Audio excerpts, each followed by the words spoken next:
इसी महीने के 1 तारीख के रात्रि की घटना है। पुलिस को अर्ली मॉर्निंग 2 तारीख को सूचना मिला कि शिकारीपाड़ा थाना अंतर्गत सुंदर फलान गांव में एक वृद्ध दंपति की धारदार हथियार से हमला करके जो उसकी हत्या कर दी गई है। इसका सूचना का सत्यापन में गया तो उसमें पाया कि उसको वहां पर वृद्ध दंपति की हत्या की गई है। उसकी 2 बेटी भी घायल अवस्था में है, उनको पुलिस इलाज के लिए भेजी। उन्हीं से पता चला कि जिनकी हत्या हुई है उनकी बड़ी बेटी का एक प्रेमी था जो फेसबुक के माध्यम से उससे दोस्ती हुई थी। वो उसे विवाह करना चाहता था, किंतु एक हाथ से दिव्यांग था, जिसके कारण उसके परिजन उसके विवाह की स्वीकृति नहीं दे रहे थे। साथ ही साथ लड़की भी बाद में शादी से इनकार की। इसी आक्रोश में वो चूँकि शादी उसके माता पिता नहीं होने दे रहे थे, ऐसा उसको लग रहा था, जिसके कारण उन दोनों को तेज धारदार हथियार से मारकर हत्या कर दिया।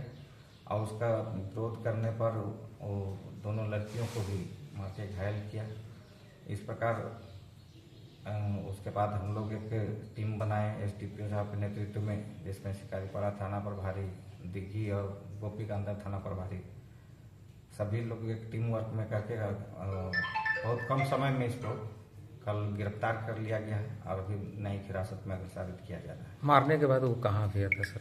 मारने के बाद इसी क्षेत्र में रात में जंगल में छुपा भागते हुए मामा घर और अपने घर तरफ गया। उसी पाकुड़ साहेबगंज के एरिया में खोजते खोजते पुलिस जो है गुप्त सूत्रों से पता चला, तो उसके बाद उसकी गिरफ्तारी की गई। लड़का का फिजिकल रूप से क्या दिव्यांग?